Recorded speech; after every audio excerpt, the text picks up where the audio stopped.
E aí, pessoal, tudo bom? Então, hoje é segunda-feira, tá? E nós estamos dando continuidade àquela série Assuntos do Cristianismo, tá? E o assunto que eu vou abordar hoje nesse vídeo é quando começa a vida, tá? Segundo a concepção cristã, tá? Esse artigo vai falar sobre o aborto, tá? Ele é de o escritor desse arquivo é Scott Asley, tá? Se eu não me engano, ele é pastor ou ele é reverendo de alguma igreja cristã, tá? Essa revista aqui, ela é da Boa Nova, tá?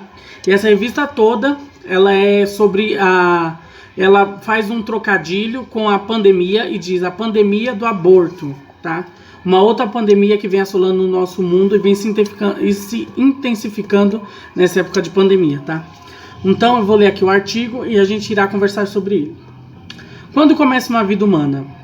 Esta é a chave para entendermos porque o aborto é um grave pecado, ceifar uma vida inocente. A palavra de Deus descreve como a primeira vida humana começou quando Deus formou Adão e soprou nele o fôlego de vida. Em Gênesis 2, capítulo 2, 7. A humanidade foi criada à imagem e semelhança de Deus. Gênesis, capítulo 1, versículo 26. Mas o homem foi feito da terra, da matéria, enquanto Deus, ele é espírito. João, capítulo 4, versículo 24. Eu não vou falar aqui os versículos, só quando os versículos estiverem aqui no artigo, tá? Para o vídeo não ficar tão grande. Deus descreve o destino que planejou para os seres humanos em 2 Coríntios, capítulo 6, versículo 18. Abre aspas. E eu serei para vós pai, e vós sereis para mim filhos e filhas, diz o Senhor Todo-Poderoso. Fecha aspas. Deus está realmente criando uma família, reproduzindo-se a si mesmo por meio da humanidade. É por isso que fomos criados e nascemos. Então, como isso acontece? Esse processo espiritual de como nos tornamos filhos de Deus é paralelo ao processo físico de que como nascemos crianças humanas. Deus disse aos nossos primeiros pais humanos para frutificar e multiplicar-se e encher a terra, em Gênesis 1, capítulo 1, versículo 28. Eles assim fizeram e formaram a primeira família humana. Desde então, todo ser humano tem sido fruto desse processo planejado por Deus. E a produção humana começou em Adão. A reprodução divina da família de Deus começou com o seu segundo Adão. Em 1 Coríntios, capítulo 15, versículo 20, 22 e 45 e 49. Jesus Cristo. Ele nasceu como um ser humano. A grande diferença é que Deus era seu pai. Por isso ele é chamado de Emanuel. Abre aspas. Deus conosco. Quer dizer isso. Fecha aspas. Em Mateus capítulo 1, versículo 23, o óvulo do ventre da jovem Maria foi fecundado milagrosamente pelo poder de Deus, o Espírito Santo. Lucas capítulo 1, versículo 35. A vida humana começou em um óvulo fecundado dentro do ovário de uma futura mãe. Esse minúsculo óvulo é tão pequeno que não pode ser visto a olho nu. Os espermatozoides do homem ainda são menores, apenas 1/50 do tamanho do óvulo da mulher. Quando um espermatozoide penetra no óvulo e se junta ao núcleo dessa célula, inicia-se ali uma vida humana. Esse início da vida humana é exatamente paralelo ao início da vida divina, como filhos de Deus. Cada ser humano tem dentro de si um espírito humano, o qual nos diferencia muito dos animais. Os estudos científicos em cérebros humanos e animais mostram que há pouca diferença física entre os dois. No entanto, os seres humanos são capazes de pensar, planejar e raciocinar, adquirir conhecimento e criar de maneira que nenhum animal consegue fazer. A Bíblia revela que dentro de cada ser humano existe um espírito humano que nos diferencia do mundo animal. Em sua grande maioria, os cientistas ignoram tudo o que não pode ser percebido ou analisado por meios físicos. Então eles se recusam a aceitar a existência desse espírito. Contudo, em 1 Coríntios, capítulo 2, versículo 14, nos diz, abre aspas, ora, o homem natural não compreende as coisas do Espírito de Deus, porque lhe parecem loucura, e não pode entendê-las, porque elas se discernem espiritualmente. Infelizmente, Ao se recusar a aceitar a existência desse espírito, muitos cientistas se recusam a aceitar a existência de Deus, de anjos e de espíritos malignos, e do espírito humano. Portanto, a ciência é incapaz de fornecer respostas às grandes e fundamentais questões da vida. Então, como começa essa vida divina, que é paralela à vida humana? A Bíblia registra um surpreendente evento sobrenatural que aconteceu na primeira festa de Pentecostes, após a crucificação e ressurreição do nosso Senhor. O Espírito Santo de Deus, de forma miraculosa, veio sobre os seguidores de Jesus Cristo que estavam reunidos ali em Jerusalém.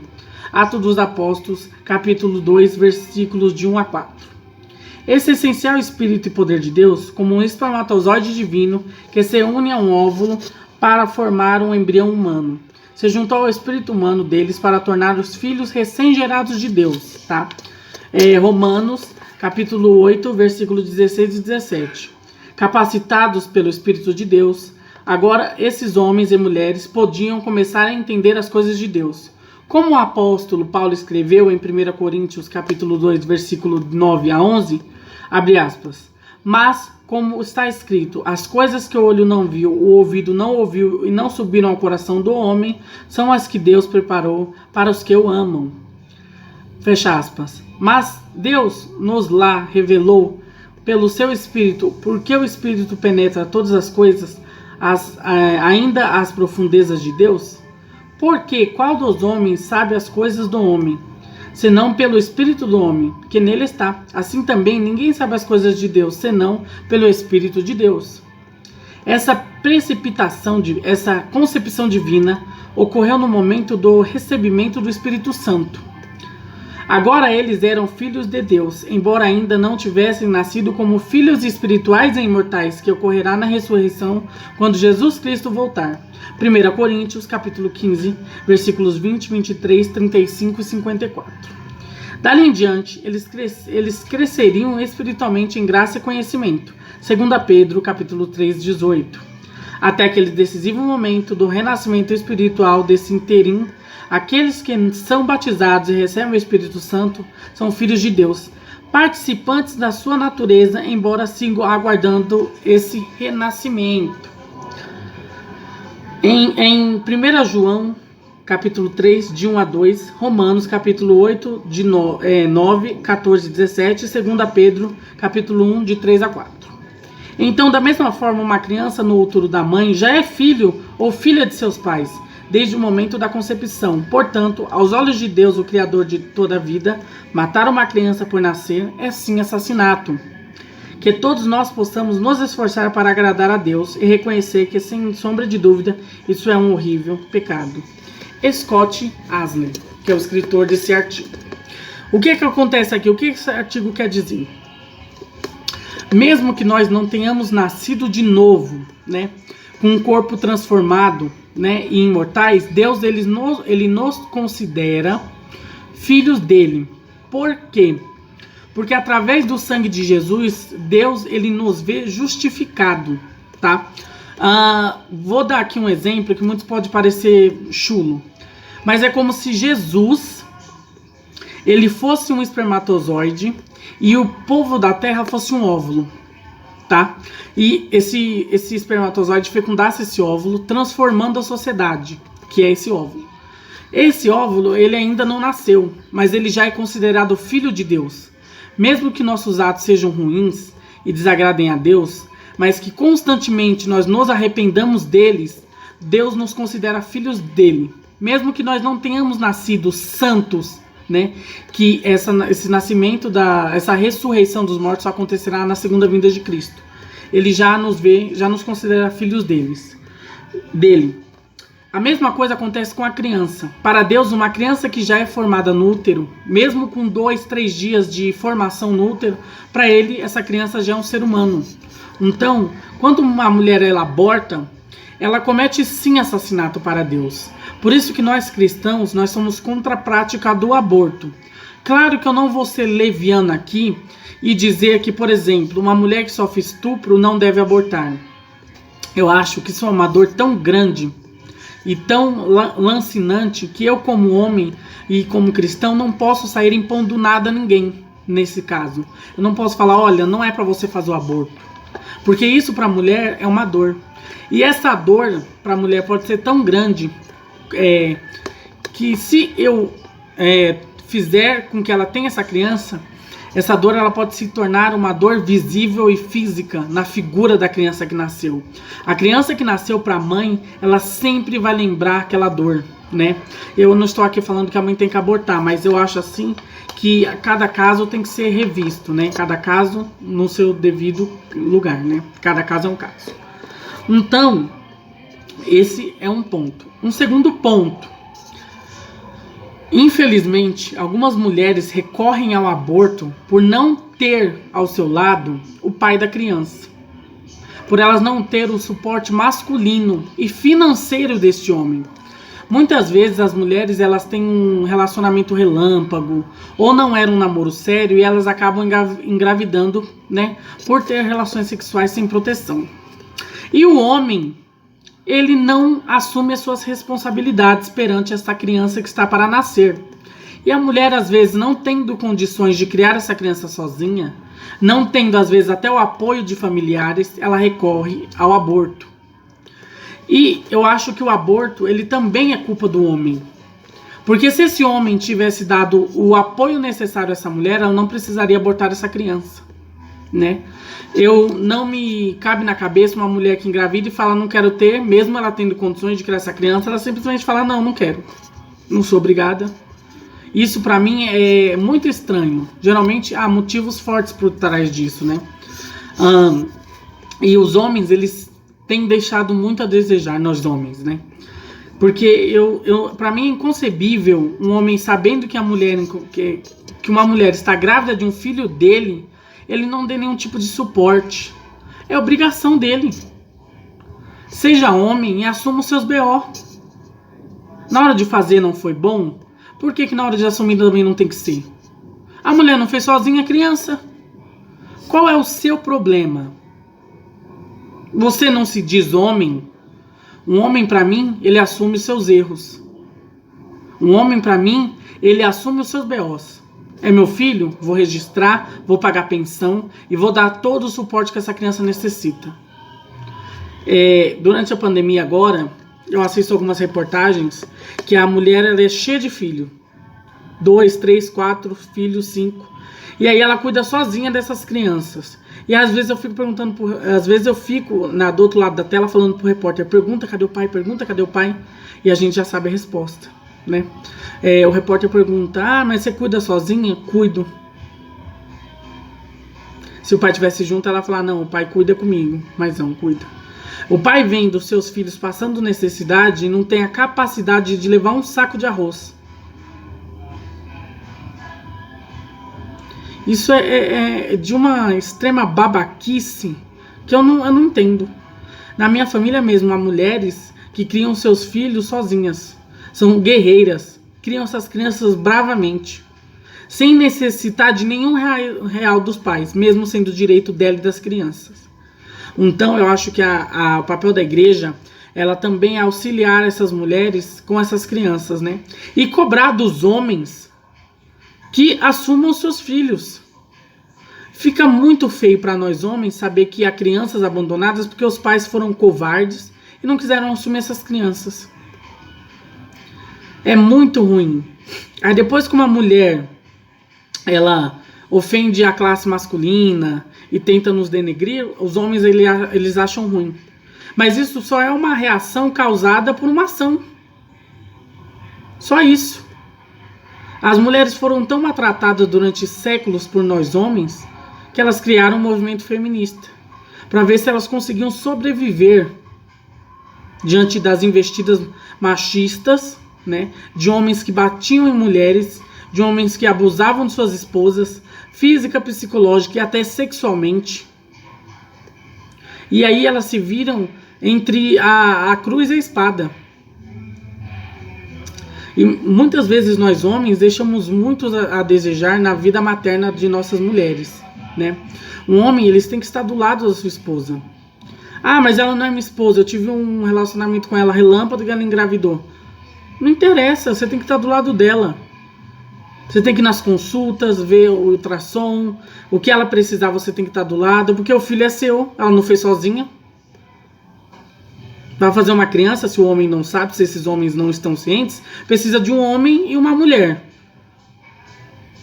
Se ela diz que o filho é seu e você desconfia, peça um exame de DNA. Só que depois não ache ruim se você quebrar a cara e o exame der positivo. É muito feio o homem que ele não assume as suas responsabilidades. Que exemplo que ele quer dar para futuros filhos que ele vai ter? Porque geralmente esses homens, o que acontece? Eles não assumem filhos das mulheres com que eles teve em relacionamentos. E quando casam, eles cuidam dos seus filhos com a sua esposa. E tratam as outras crianças como bastardos. Não é não. Ele é seu filho. Assuma o seu erro. Pague pensão. R$200 não mata ninguém. Você que não paga pensão, você já está deixando a desejar. E você que paga e ainda reclama do valor, você não está fazendo mais que sua obrigação. Criança gasta dinheiro. Precisa comer, precisa vestir, precisa calçar, precisa de material escolar. Se você não quisesse ter tido um filho, usasse camisinha. Simples assim. Hoje em dia, só tem filho quem quer. Só isso que eu tenho para dizer. Então, nós homens temos que colocar a mão na consciência e saber que a mulher, quando ela está em período gestacional de um filho nosso, nós temos que ser baluarte e coluna de sustentação dessa mulher. É muito feio a gente ver na televisão mulheres que cuidam dos seus filhos sozinha, que passam necessidade, que tiram alimento da sua boca para dar para o seu filho. Enquanto o cara, ele sabe que o filho é dele e ele não dá nenhum tipo de auxílio. É muito horrível. Isso para mim se chama homens covardes, fracos. São os pangaré. Então a gente tem que refletir muito sobre isso, porque o aborto ele pode ser sim evitado. Se a mulher ela tiver um muro de arrimo do homem, do pai dessa criança, muitas vezes ela não vai precisar cometer o aborto. E caso ela insista no aborto, o homem pode muito bem chegar na mulher e falar: olha, eu não quero que você mate meu filho, tem esse bebê e eu levo embora, eu cuido, você nunca mais precisa ver essa criança. Pronto. Acabou. Nos Estados Unidos, uma mulher ela quis abortar e o marido dela não, o namorado dela entrou na justiça e a justiça obrigou que ela tivesse a criança e ela teve e ele pegou a guarda da criança e levou embora a criança. Resolvida, ela não precisou matar aquela criança porque o pai queria. Muitas vezes a mulher ela tem o filho sozinha e isso às vezes joga para que ela faça o aborto. O aborto é um trauma horrível, a mulher não gosta. Se tem mulher que fala que gosta de aborto, eu desconfio que ela esteja no seu pleno juízo. É doloroso.